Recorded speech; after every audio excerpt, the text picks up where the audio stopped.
everybody. Welcome to the Bang Forum for June.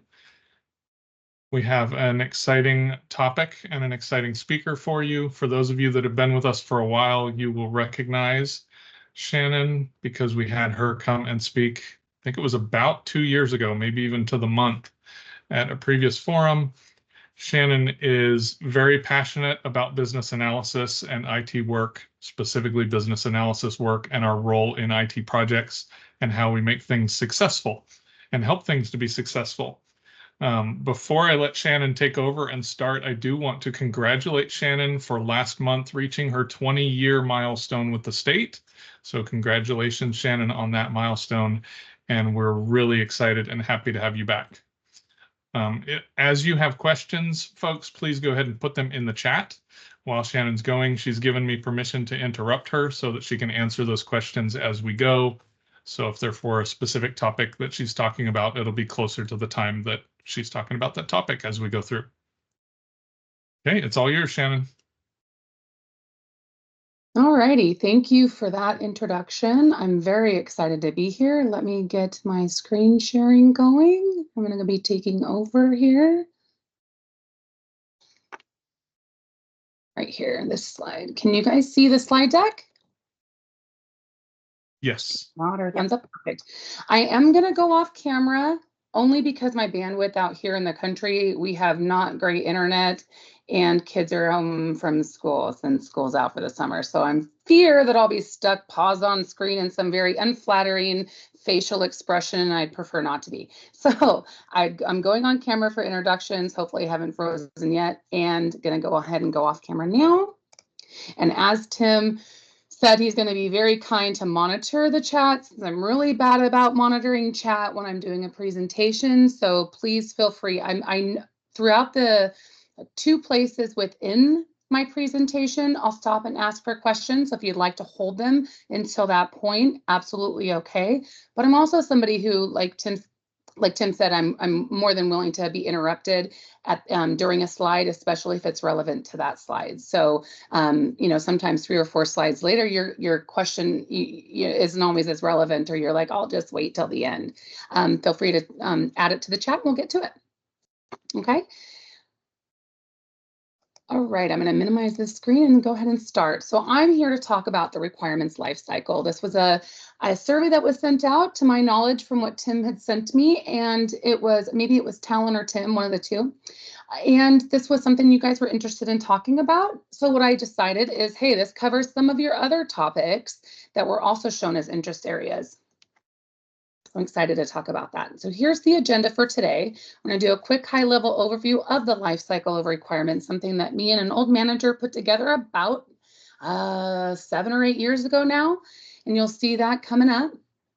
And part of those areas we're going to be talking about is requirements elicitation, analysis and development, use case development, as well as the requirements verification and validation process, requirements approval and management, business analysis skill sets to support requirements, lifecycle and the requirements, and also open Q&A at the end. But again, I'd also added a few places where we can do additional Q&A. This really is going to be focused on the business analysis role within each of these parts.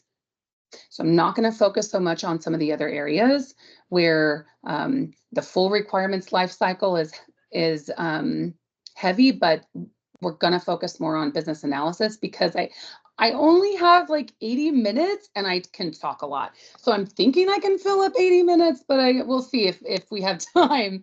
I'd love to speak again in the future about other boxes that we'll get to, because I think that there's a lot of good discussion around the full requirements lifecycle and tracing it all the way through to deployment.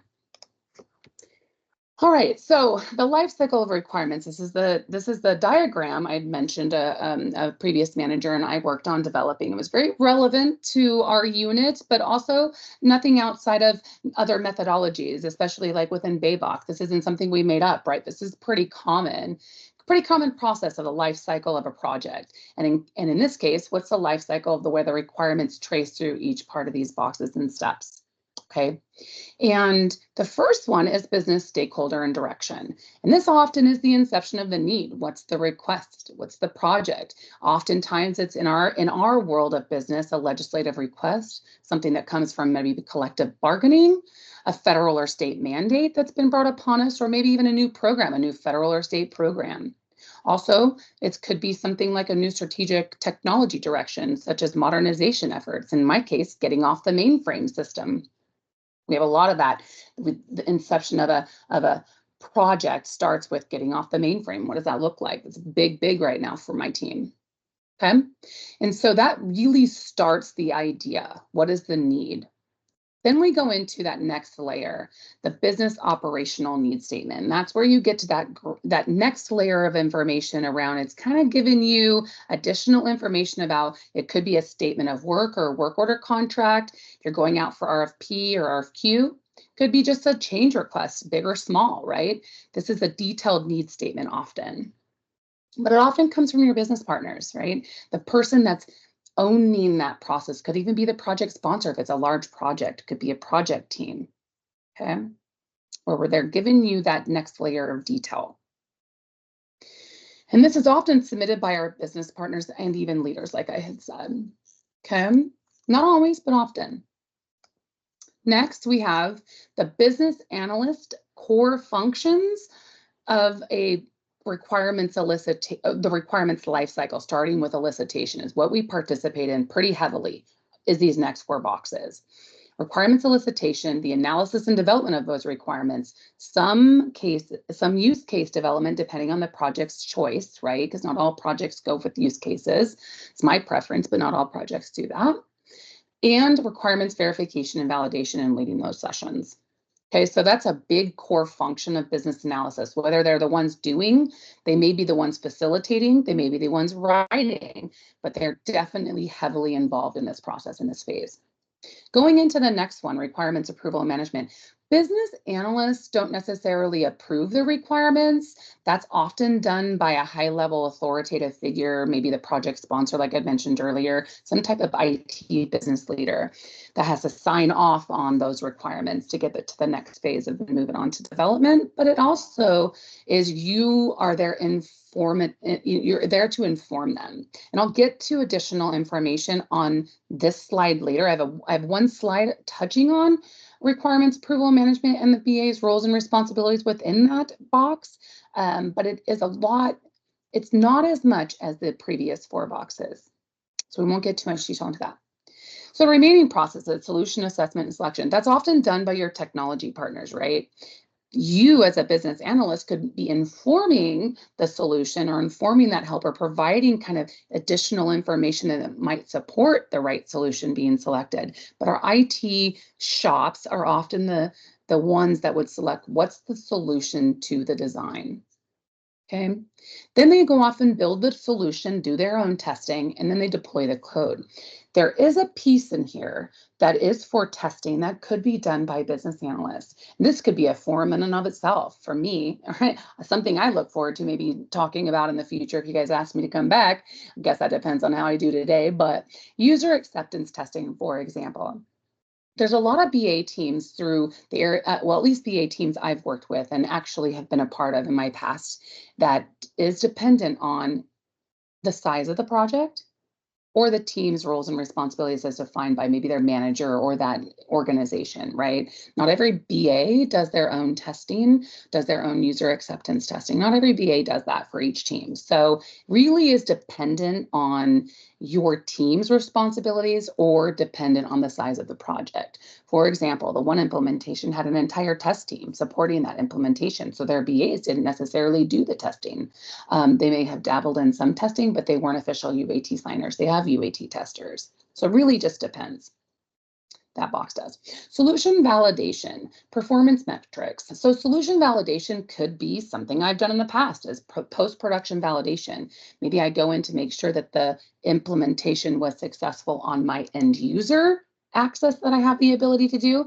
That is, again, all dependent on the team and the roles and responsibilities and the system access that they may have when the solution is implemented. If I am talking too fast, since I am known to be a fast talker, please feel free to say that as well.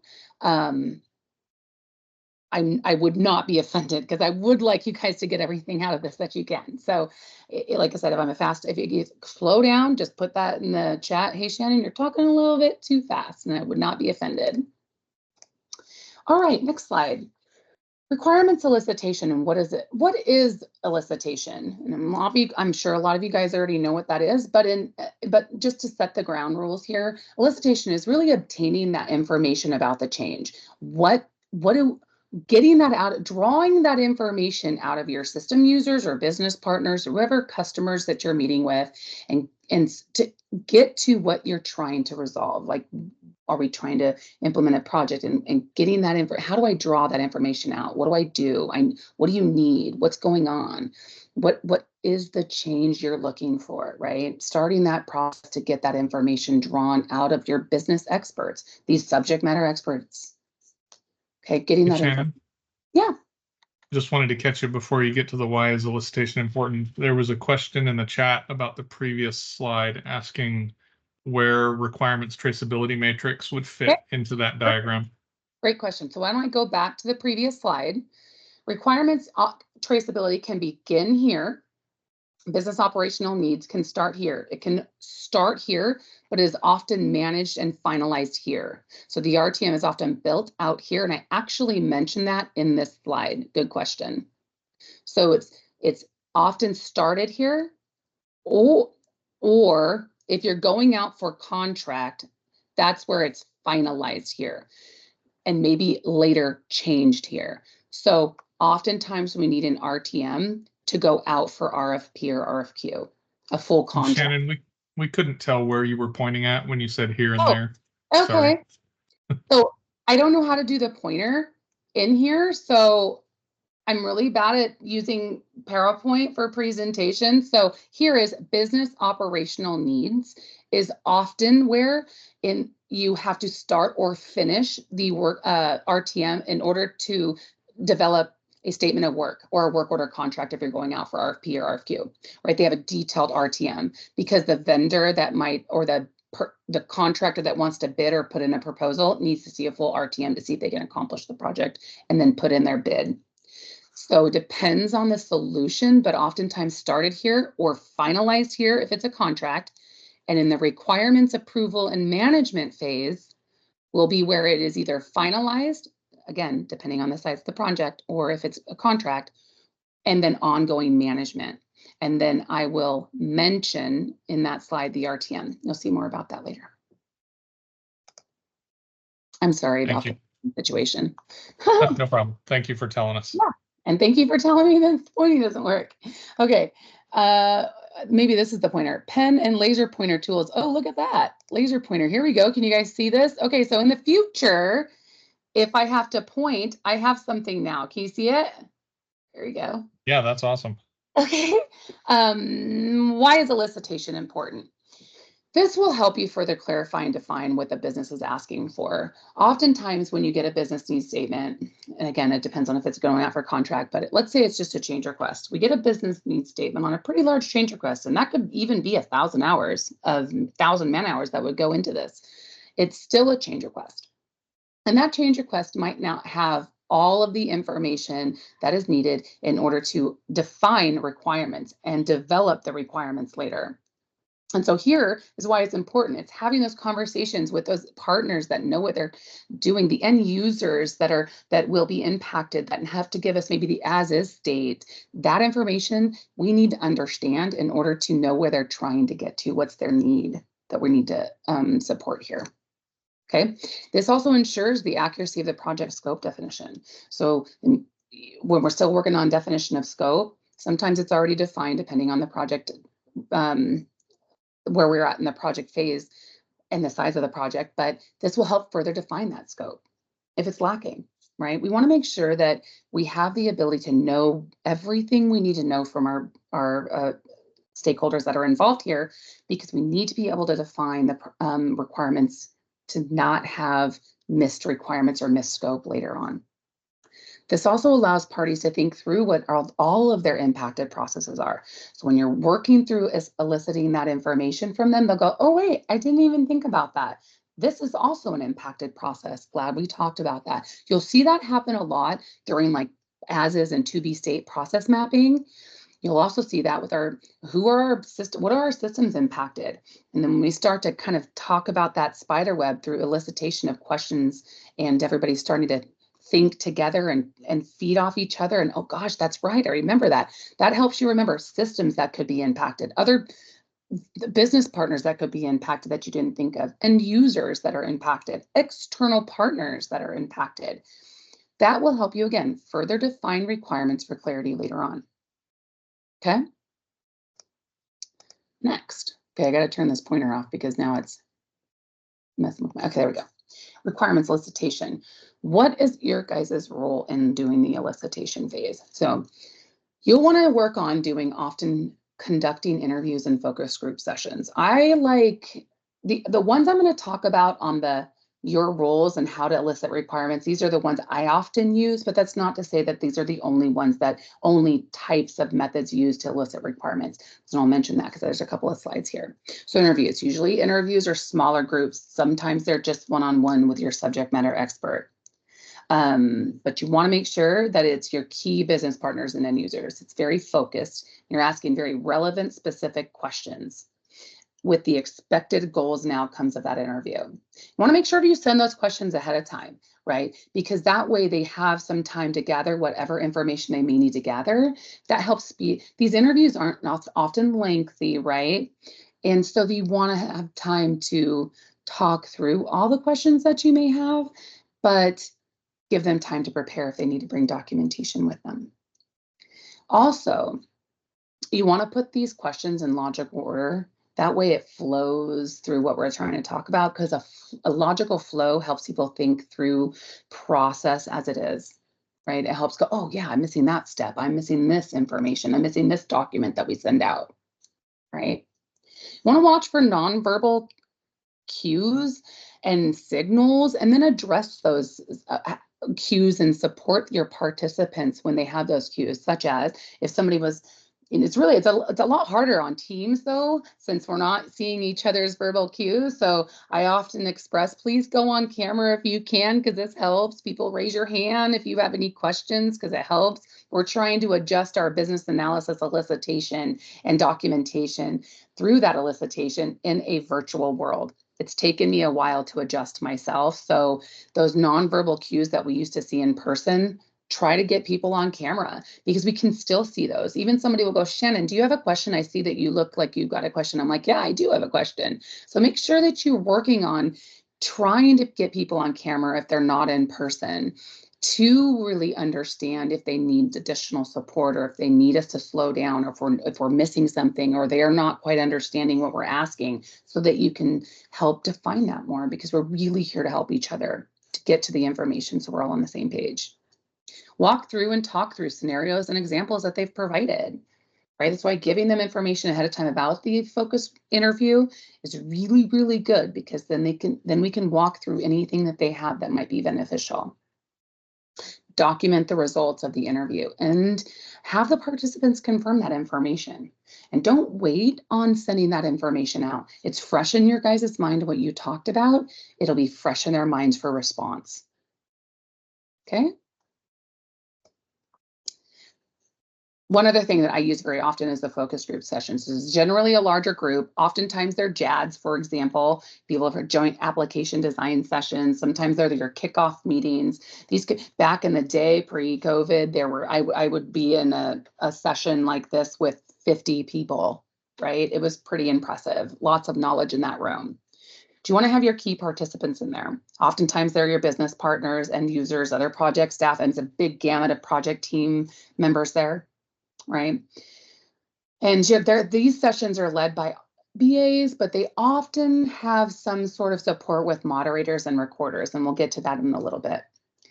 This helps you elicit the ideas and thoughts around specific topics and processes, right? Sharing preferences and needs of what they're wanting this project to be, or what they're wanting this change to be, what the future state needs to look like.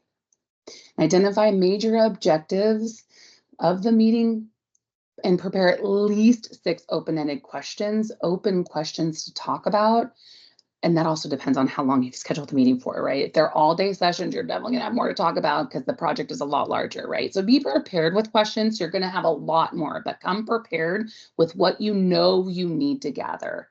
And there's gonna be a lot of additional conversation, a lot of other information gathered, but come with what you know you need in order to complete your work at that moment on that topic. So you want to plan the session very mindfully by assigning that moderator and recorder, like I mentioned above. As a facilitator, having another BA be a moderator even is really, really good, because if they know, if you guys, maybe you're the primary BA, they're the secondary BA assigned, you're often able to work together. You both have the subject matter knowledge to document and moderate and record the information pretty good and pretty well that's coming out. Set the schedule for the topics of discussion so you can stay on topic and stay on task, because big groups like that, we like to go off on tangents. We like to talk about it. We're all passionate about the work that we do. So you've got to try to stick with topics of discussion. You have to identify methods of those recording of that content. Cool thing about Teams is we can record the whole meeting like we're doing today, right? We can go back to have that information. Back in the day, we like to use whiteboards. I still love whiteboards. I still love sticky notes put on old poster board or poster paper, right? There's talks of people, hey, it would be good to come back in the office. My staff themselves have come into the office from a big project so they can whiteboard out processes, system processes. It's not unheard of. It's just sometimes we just need to do that. Okay. You want to make sure that you have the ability to facilitate these sessions, set those ground rules, encourage people to participate and talk. They have the knowledge, speak up, ensure the discussion remains on track like I mentioned above. Okay. Complete post-session documentation. Again, I cannot emphasize how critical this is. We have to have the documentation completed. We cannot procrastinate on that documentation because it's fresh in people's minds, and then leaving with that content, they can get those action items that they were needed to provide done. They can provide the additional details that they may have not had at the meeting that you needed. Doing this provides quicker responses from people in order for you to complete your work and requirements later. Okay. How am I doing on time? I'm probably way over time here. How am I doing on time? Oh, I'm not doing too bad. Okay. Requirements elicitation. Okay, continued. Conduct observation. So I've done this before. Actually, really liked doing this. I did it out in the field in both APD and SSP when I was a workforce management and consultant. And what we did is you just read through the documentation that they're giving you, discuss that documentation with the users and business partners that have submitted it, right? Get to know that information, but also the shadows. That's what I did. I learned a lot about what our field techs were doing, and I learned a lot about the time it took them to do their work. While the purpose wasn't for a project or write requirements, it's the same type of doing this, conducting observation does the same support for you that you would need to understand their roles and responsibilities if you're not necessarily familiar with the end user work. Okay, document those processes will really help for the future state. Video record online, like we had mentioned, and in-person sessions of an end user doing their jobs. Teams is a common tool, like I mentioned here. At the very end, and this is you'll see throughout my presentation, I have blue ribbons to this is the thing I see as deemed one of the most critical. You'll see those throughout my presentation. This is critical. Confirm elicitation results. Work with those participants to ensure the requirements that you've collected and gathered from them and the information that you've documented matches their understanding of their needs, because we all need to be on the same page going into the requirements development. That will help avoid rework later in the verification phase. Okay. Next, on the requirements elicitation, I wanted to mention some common problems because I'm pretty sure probably a lot of us have experienced this. The business partners, when we go into these elicitation sessions, they don't always know what they want for the future, but they know what they do today. And so we often, need to help them get to a place of what do we need to get to in the future? What is the future state we need to get to, right? So sometimes we're very mired into the current way we do things, but what is the future way we need to do it? Requirements change throughout the course of the project, And getting as much elicited information here in this phase helps with requirements later. We also recognize in the elicitation phase that we've dreamed into the clouds, right? Well, everybody wants the clouds, but we need to be somewhere in the trees.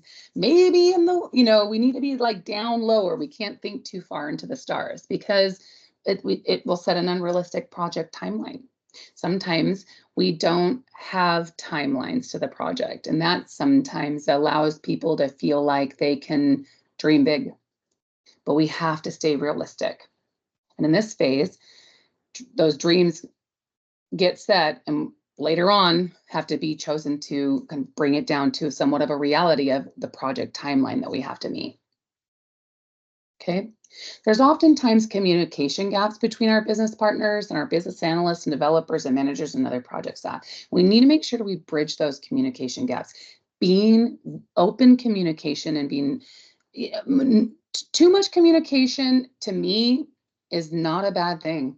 I would rather be well-informed than ill-informed. I've been told that my emails are relatively long or my communication documentation is going to be long. You'll see in here some of my content on my slides is long. Just know that the reason for that is you'll have something to take away that's tangible on paper. Maybe it's long, but know your audience. If people need to know this information, more communication is better. It's project documentation. We need to make sure that we don't miss anything. That eventually goes back to missed requirements, especially when you're working with vendors, right?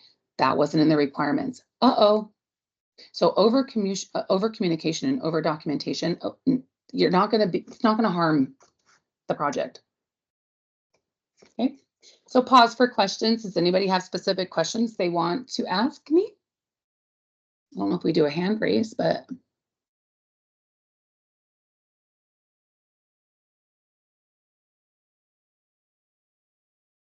Okay, that's probably a long enough pause. So this slide is just telling you that where we're going into this next transition of the box, we started with requirements elicitation. Now we're going to requirements analysis and development. Okay. Why is it important? Why is requirements analysis development important? This is the phase in the requirements as a business analyst's most critical phase for them to accomplish successfully. If we do not document requirements or we do not do proper analysis to get to the development of the requirements, this is where we get into scope problems later, right? This is where we get into our development. The end result does not meet the expected need, right? So documentation and thorough analysis is critical. And through the requirements analysis, you, like I said, help minimize the gaps in the overall requirements. It helps define the comprehensive scope to the project. Maybe the original scope was high level, now we're into the detailed scope. Work breakdown structure of the project too. This feeds into that and get categories out of it to get to your WBS. This phase ensures that our business partners and all the customers and end users and analysts are aligned with our understanding of the business needs. These requirements will describe the business needs in a granular level of detail. And it's organized and comprehensive written requirements, both functional and non-functional, is critical. It's the results to the solution that's going to be delivered. You have to develop clear requirements. Removes the ambiguity and misunderstanding to ensure that this product is delivered the way we expected it to be. Okay. Very, very critical phase. So what's requirements analysis? So these are my preferred methods of requirements analysis. There is some other methods people could use, but commonly what I've done are these in the past. So I'm just going to go over what I've done. Feel free to Google or search any additional requirements analysis methods, okay? So as is state analysis, this is really where you're documenting that current state of business processes or systems and end users. What's the technology, the infrastructure? What is the current policies and programs we need to support? Okay, you're really taking that documentation down to what is the as is state going into what's that to be state, also known as future state. This is what's the goals and objectives? What's the scope that we're getting to? What's the constraints and confinements that we're holding within? The organization and culture state. What are our future system capabilities and our current system capabilities if they're not being sunset or decommissioned as part of this project, right? If we're not replacing them, what does that need to be? What are the future business process changes? This also feeds directly into what are the future needs for training for our end users? What's the new technology infrastructure that we would need to buy or purchase if we haven't already? What kind of policy changes and program changes do we need to make to support these implementations? Because sometimes we need to make policy changes because of a project, because of a change request. Okay. Business rules analysis, this is really that detailed rules and policies analysis. And sometimes if we're building like a rules engine for eligibility automation, this is pretty critical. We have to make sure our business requirements are satisfied here. And that gap analysis, that's the delta between the two as is to be state. What do we need to do? Where are we at and where are we going to? And identifying those gaps. And then taking that gap analysis to the next layer. What's the gap in the requirements in the design that we need to get to? Documenting that and producing documentation that describes the delta between the as is and to be state or the requirements. And what do we need to do to implement the solution? And sometimes by the time we get here, we can say, oh, we've missed requirements, and we've missed a lot of requirements, and we've missed requirements to the level that it's going to impact the timeline, the overall scope. And that could, depending on the type of project or if it's a stage gate project, if it's a funded project, it's not just maybe a small change request isn't as impacted as a large project. What if you're working with a vendor? This could be a problem, right? Identifying it early on is best. All right, requirements development. Business process, okay, these are my favorite things for requirements development. You can see my little ribbon for my favorite thing. But again, nothing stopping you from doing other pieces of requirements development. I think people have used like wireframes and things like that to show requirements as well.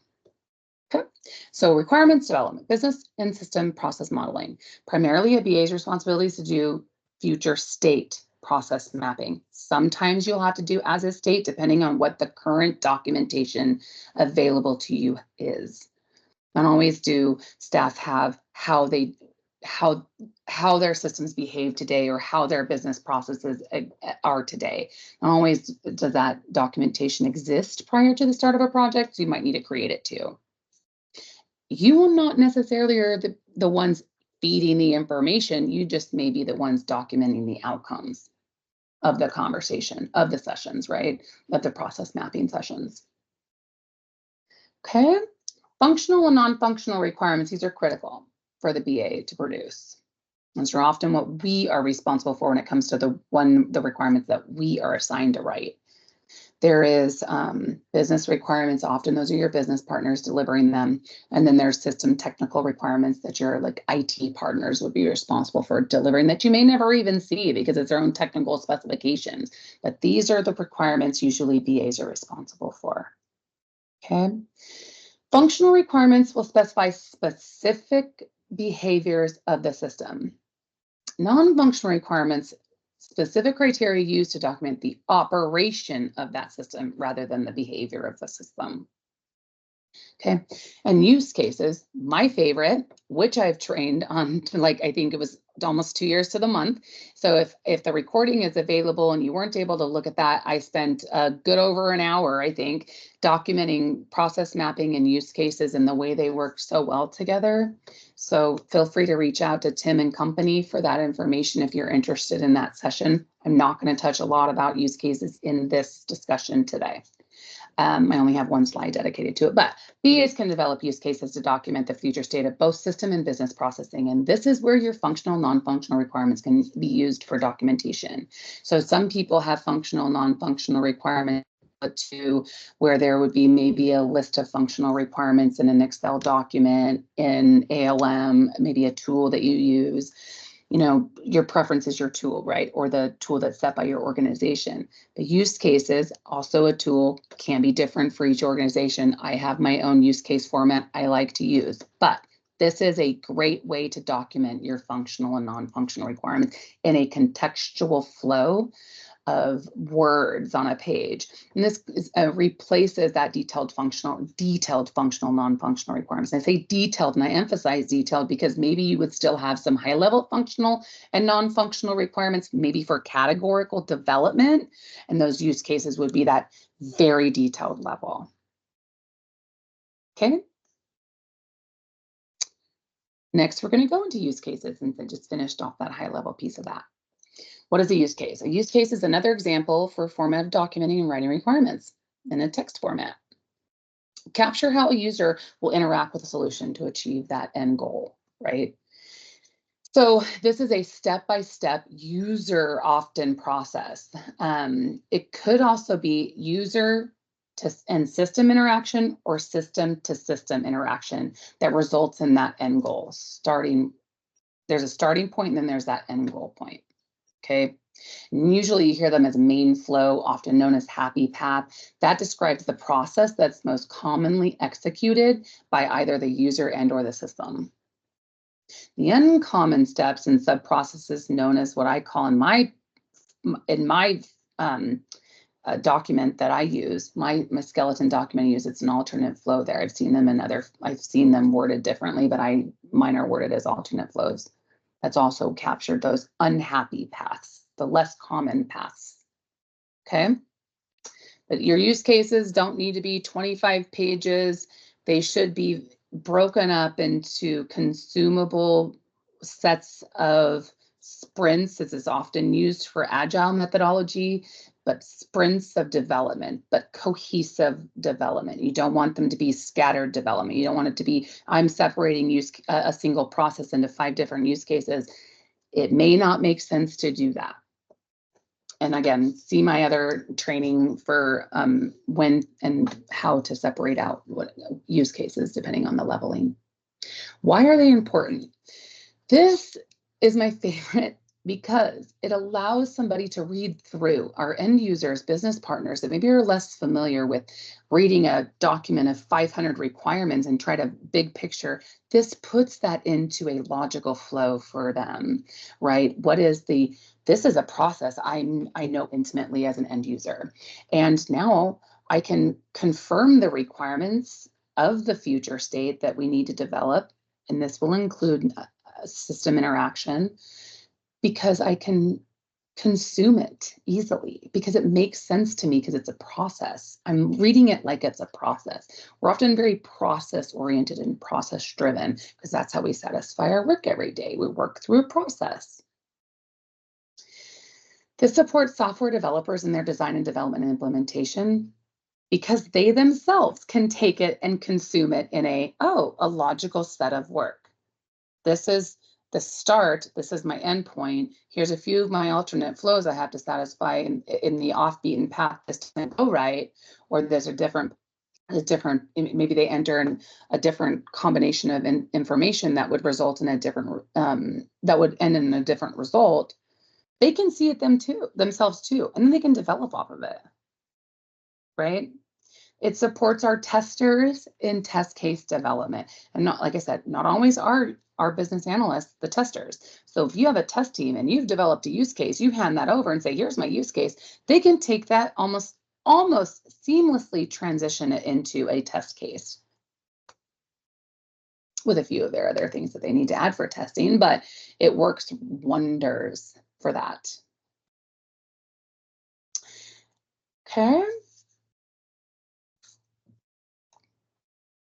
Oh, and here's a good use cases are used based on the preference of requirements documentation or dependent on the project methodologies. And I had mentioned agile methodology as a very common reason why use cases would be used. Okay. And throughout this presentation, taking a step back for something I probably should have mentioned in the beginning, is I'm often talking through kind of my world that I love for business analysis, and what I most commonly encounter through projects and business analysis for requirements. But that's not to say this is 100% accurate. There's a lot of other methods or processes or tools that can be used to support requirements through its life cycle. So please know that this is just my perspective. And I'm sure everybody else has so much more to add based on maybe the team that they work for or the project that they're supporting. So a lot of this is predicated on how large your project is, what you'll be need to do for that project, and or the team and their roles and responsibilities for that team. Pausing for questions. Do we have any questions? Nope, but I shamelessly posted the link to your YouTube video from last time into the chat, so folks can get to that very quickly. Not shamelessly at all. That's great. Thank you. All right. The last big piece when it's that we're going to be talking about primarily for business analysis is requirements verification and validation. Again, we'll be touching on requirements approval management, but the big bulk of a business analyst piece 3 requirements, last but not least of this big bulk, is requirements verification and validation. Okay, how am I doing on time? Okay, still doing good. This is the final check by the BAs and your key participants, maybe your subject matter experts that were participating in your elicitation sessions, to determine if the requirements are ready for formal review and validation by your customers, maybe your business leaders and your project sponsors, whoever's the approval for validation. Possibly project staff, right? So your subject matter experts and yourself are going to work through verification of the requirements. And this process can be iterative, right? You go through the verification process and then you realize, hey, I'm missing something, or that's not exactly what I meant for those requirements to read, or how we have some modifications. So you're going to clarify that information. You're going to modify the requirements again, because here's the time to do it. You're in the process of writing the requirements. You have not finalized your package to hand it over for development. This is the time to get this right as right can be. So modify those requirements. Go back through your verification. Okay, what does it look like again? Are we missing anything? And then just continue to repeat that process until they feel good about it. And that's when it's complete. You're going to move on to the requirements validation process. Shannon, you've got a couple of questions in the chat now. Okay, let me go look. In order to follow this methodology, does a team or office have to have this outlined as an operating procedure, or will it also work if this method is applied at the individual level? Oh, I think, I don't ever want to tell you if your team's process or your organization's process is different than what I'm providing to you. This is pretty standard. It's not BABOK complete standard exact, but it's not too far off the normal process for requirements, a life cycle requirements, or even this methodology, right? I would always recommend that you work with the methodologies that your organization and or manager or team has had. If doing this for yourself to help, absolutely at an individual level, assuming it still aligns with the processes or gives you more information, more support in the current processes, please do that. I 100% think that if this would be valuable at an individual level, that's why I'm here, right? But if there's more steps or additional information or requirements that your organization or your team or your manager requires of you, definitely make sure to implement that as well. I hope that answered your question, Gilberto. Okay, Chrissy, I do have a question about the tools to use to develop requirements, use cases, etc. And what about maintenance of requirements? Products will change over time for a variety of reasons. Word, Docs, Excel, RM tool. Would love to know what others use and how they manage it at all. Oh, it's so hard to manage requirements changes. I've used ALM in the past. I'm not quite sure how used that tool is today. I have used Excel, not the most helpful tool for requirements, because as you guys know, Excel doesn't take large content well. And so if you have a large body of notes that go towards a requirement to help with historical information about that requirement, it's not great. It doesn't help with traceability. So I would suggest if folks can put in here, if we have some sort of standard tool that people can use. I often use Word. My use cases are in Word documents. Love them. I use version control with Word documents. If we're just sending that information out as a here's the package, I PDF that to avoid changes because that's an official document, right? We have to have change control, and with open documents for editing, that can be a problem.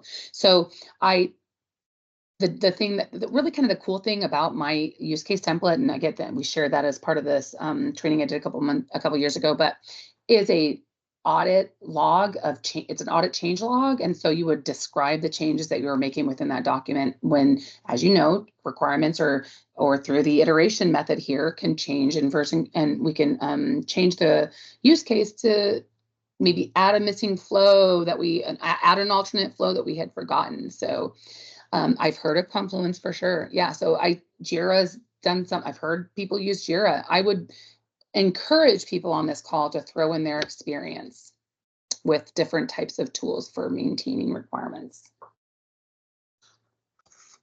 Okay. Hope that answered your question. I saw a thumbs up, so I feel good about it. Yeah, you're welcome.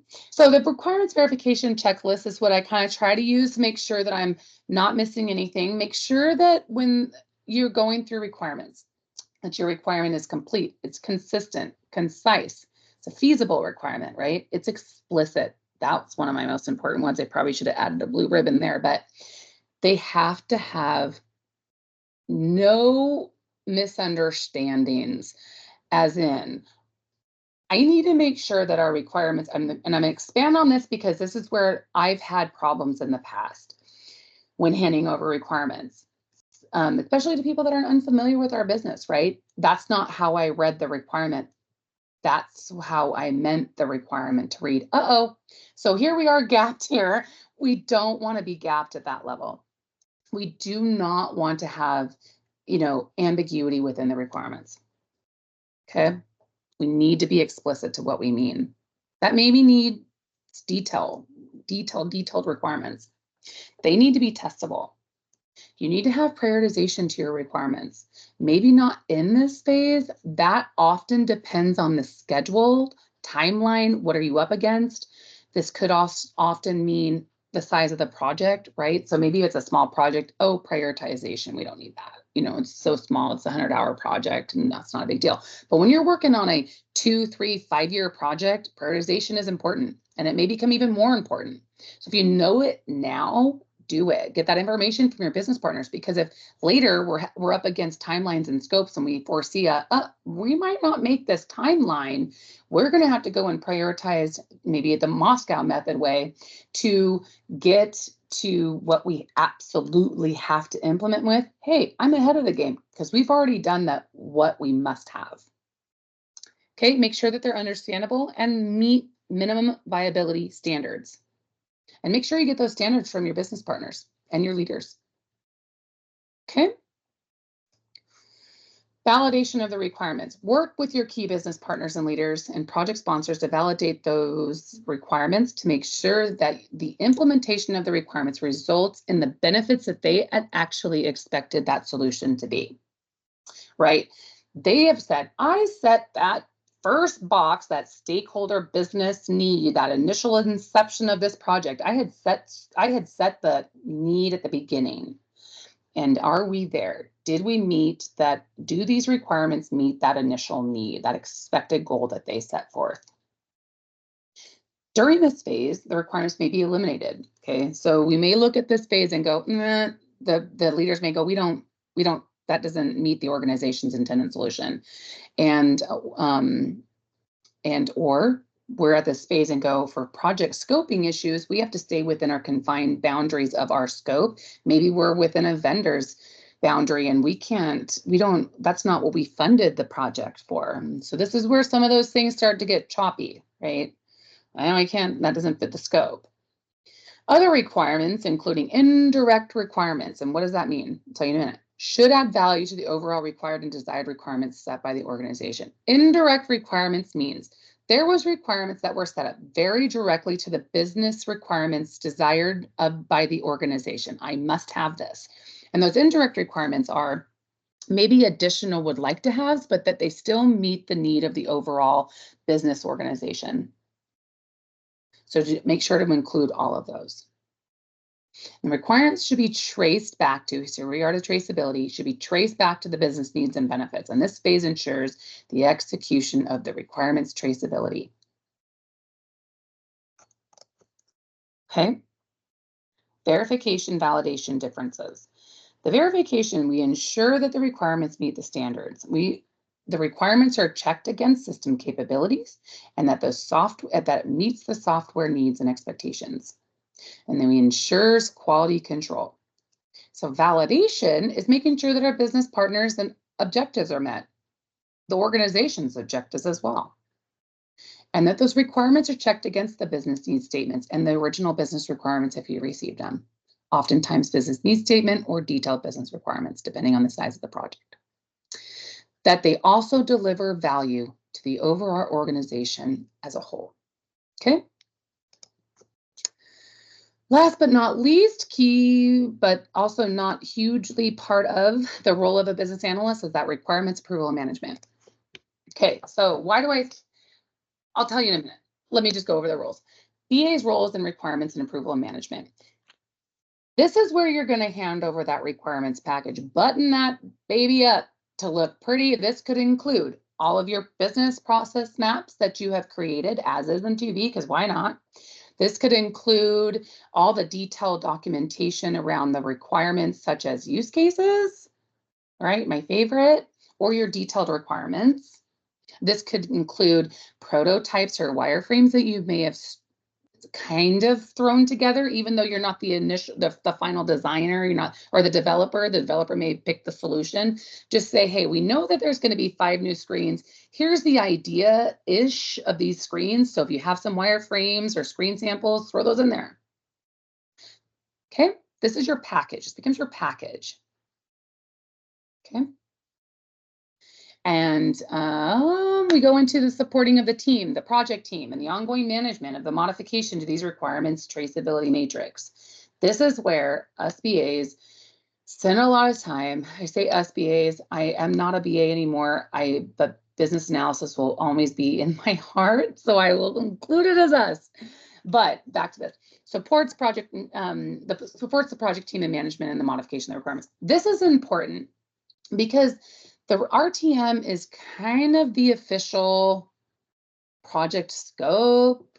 I guess it's really what the requirements tie back to make sure that the solution delivered satisfies what we requested. And so when we go into that third bullet, when we're making modifications to these formal requirements that have been delivered, that have been a level of effort put forward to, that have had a stamp of approval, that stamp is up there. We need to make sure that we've gone through an approval process or we've received an official approval to make modifications. We don't want to just go rogue and make these modifications, because then we could be on the hook to say, I made a modification to the requirements and wasn't gone through some sort of change approval board, right? In some cases, it has to be very formal, especially when we're working with vendors, because when we work with vendors, that could have money associated to it and increased cost of the project. They would have to come back with a new quote, right, for this change request.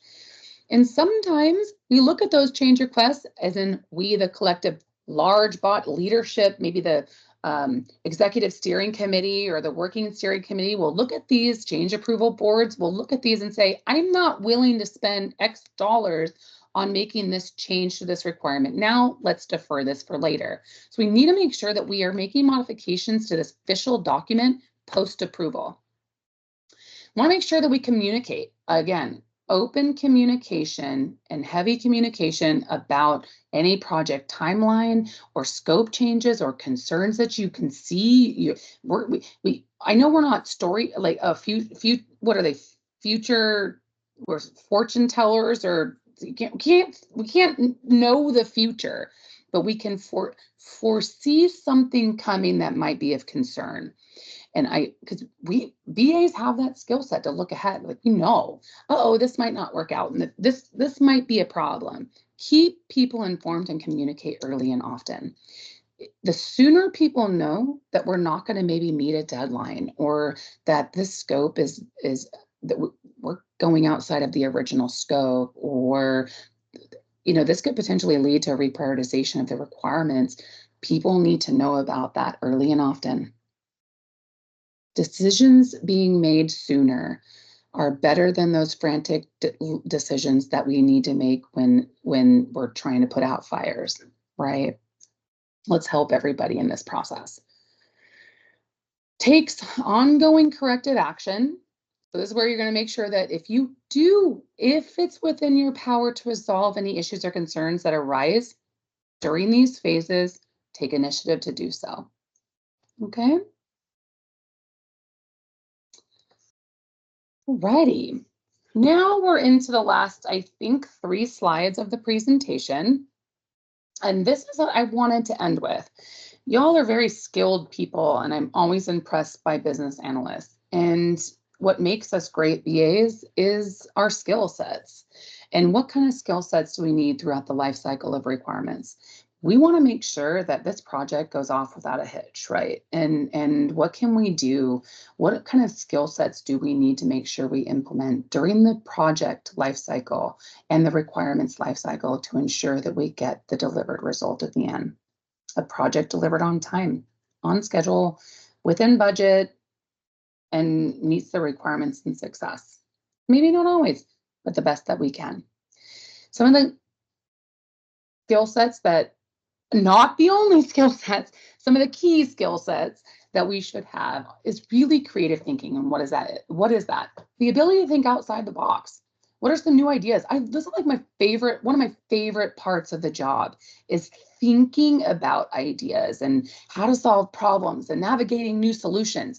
We often try a solution when we're in elicitation sessions or requirements development sessions. Try not to do that, but work with your developers to come up with solutions. And maybe you're not coming up with solutions for the development, but coming up with solutions for workarounds, because we couldn't maybe add requirements that were very important to some of our business partners. What are the workarounds that we can give? What are some other opportunities that we can see where maybe they brought up some concerns and issues that they have in their business processes? Well, hey, there's a solution that we have for that, and it's outside the scope of this project, right? It's my favorite part.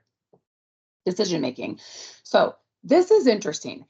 There are decisions we can make and decisions that we cannot make because it's not it's not the role that we play on the project, right? We can't make program or policy decisions, right? We have to make decisions that are within the purview and the confines of what our job allows us to. And that could be different based on your team's definition of what your roles and responsibilities are through decision making.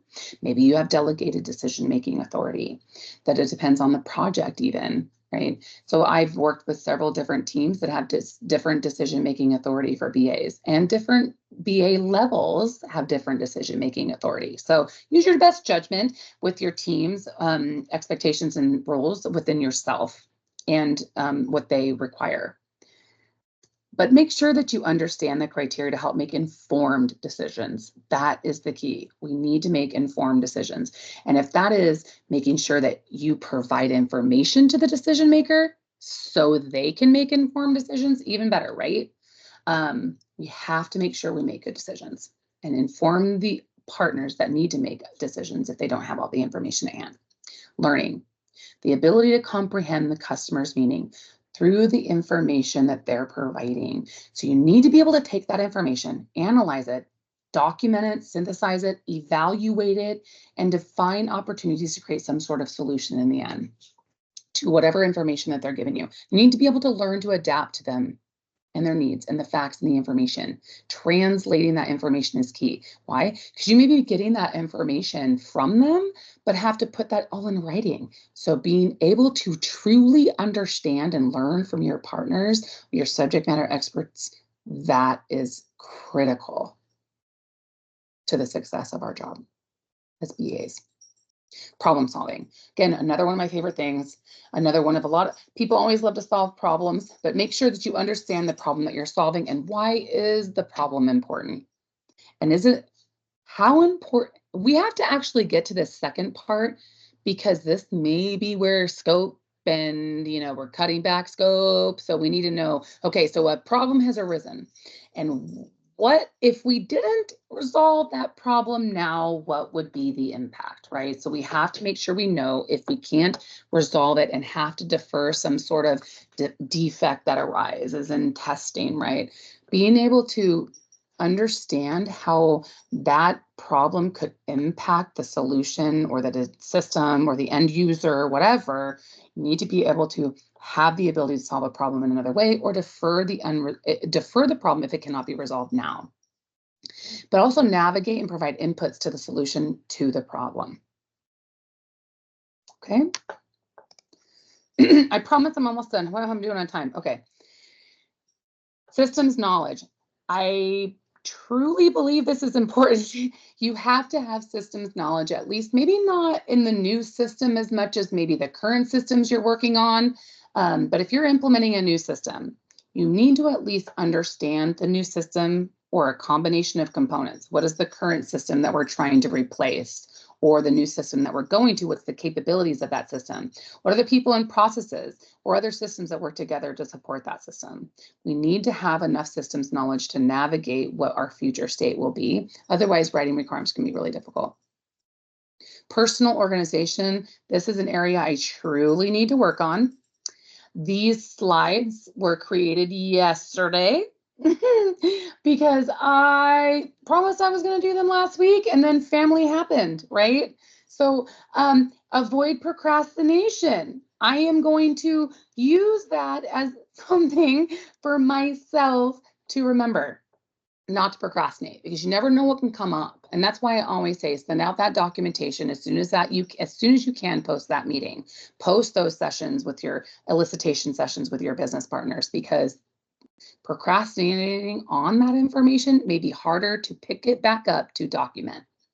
Prioritize where your time is spent, right? Don't work on stuff that's not as important or critical. Just know that you have to have really good time management and understanding of what documentation is due. For example, a business change request due 6 months ago probably should have been delivered 6 months ago for a project that's a 9-month runway. We have to be able to deliver on time. Delivering requirements, detailed requirements. We all have roles and responsibilities for delivery. And that's not to say it's just our BAs, right? Throughout the entire life cycle of a project, including requirements such as business requirements, business needs, detailed functional, non-functional requirements. There's a lot of documents that have to be delivered. Maybe half of them are from a BA. We all have to work together to deliver our documentation on time. Because one late, domino effects to the other. We are dependent on each other. So stay on time. Organize your workspace. This is a difficult thing for me. My house is spotless. My desk is an absolute disaster. I got to do better about this. People back in the office and back in the day know what my office looked like. My office partner was just like me, and I was thanking God that he was. Organize your workspace. An organized workspace helps you feel better about the delivery of the documentation that you may have to provide, helps you with time management, not having to look for things, helps you remain focused. A cluttered desk doesn't necessarily, it deters your focus. But it's not as critical. This one is, I struggle with this personal organization. It's something I'm really trying to work on. Oral communication. Effectively express your ideas that can translate to business and technical language. This is something that BAs are just phenomenal at. We are the bridge. I look at it like there's triangle for success. BAs, technical IT people, and our business partners. And us BAs are that pillar to keeping each other in sync, right? All those three corners of that triangle in sync. We have to speak that business language and that technical language enough to translate to each other. No, I won't know what a coder is saying from if they're a programmer and they're talking about some sort of program that they need to code. No, I won't know that, but I will know enough to say what are some system limitations that I can translate to the business in an end user speak or a business program policy speak, because that way they can help each other identify where maybe they're having misunderstandings of the requirements or misunderstandings of what needs to be executed. Okay, or designed. Written communication, one of the most critical skill sets of a BA. I should have put a blue ribbon here. So pretend like there's a blue ribbon here. I might even add it before I, PDF this and send it off to you, but is the ability to clearly express and convey information and outcomes through written documentation. Documentation is requirements.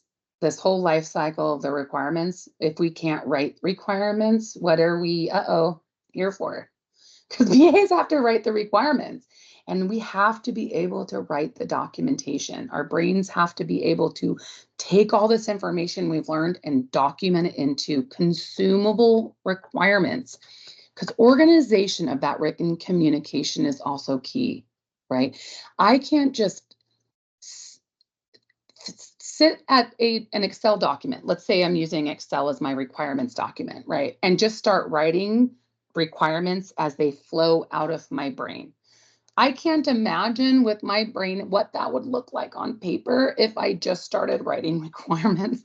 Could you imagine handing over requirements all over the place to somebody that needs to develop it? How are they going to organize it? How are they going to try to reorganize it, especially if it's in the hundreds? Because 300 requirements I saw not long ago, and they were just all over the place.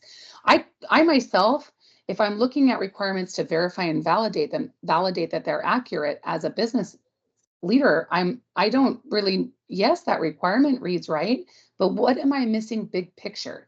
So try to organize your written results and your communication. You need to have the ability to write out linear thought when it comes to requirements. Okay. Process flows are important. And use cases are important. You'll see my passion for how so successful they are in linear thought and helping people think big picture of what needs to be developed and designed. Because what we do is deliver to folks that may have never even talked to us, right? They haven't been in all these detailed conversations. This is the developer. Maybe their lead was in the conversations, but they have to hand that information off to the developer. We don't want to waste people's time to completely retranslate everything that they've just been sitting through for weeks of sessions and JADs maybe. They need to be able to hand off seamlessly a set of work for somebody to develop. Let's help them make sure that that hands off in a way that can be consumed by an individual who may not have been involved. Okay, facilitation. One of our key parts as an analyst is facilitating meetings, including these requirements elicitation sessions I mentioned earlier, or any other project activities, right? We need to be able to navigate and facilitate these meetings. We need to be able to effectively resolve any disagreements that may arise in those meetings.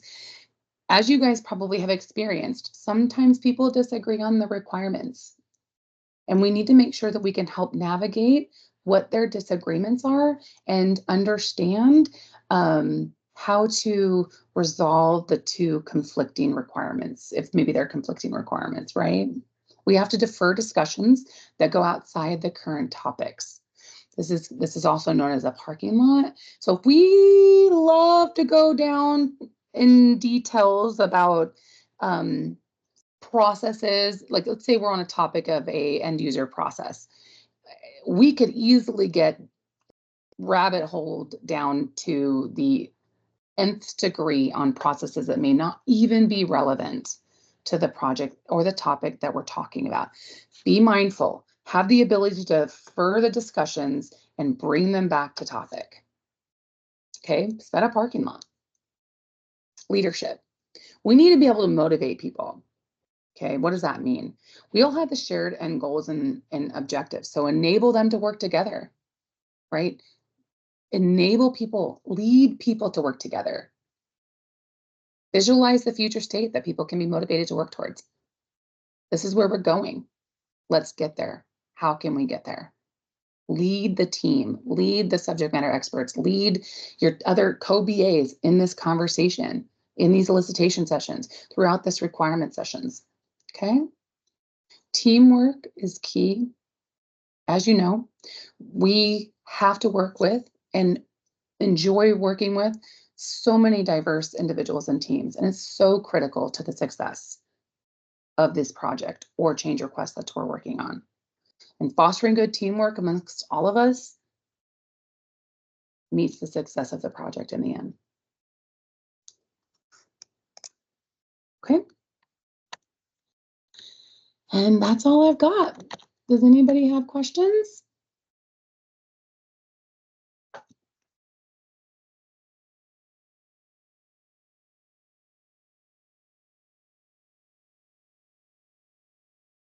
Okay. Well, that was a lot of, I hope people can still hear me. Yep, we can still hear you. I don't see anything in the chat. So if anybody has a question and wants to just come off of mute, now would be a great time to do that and ask your question.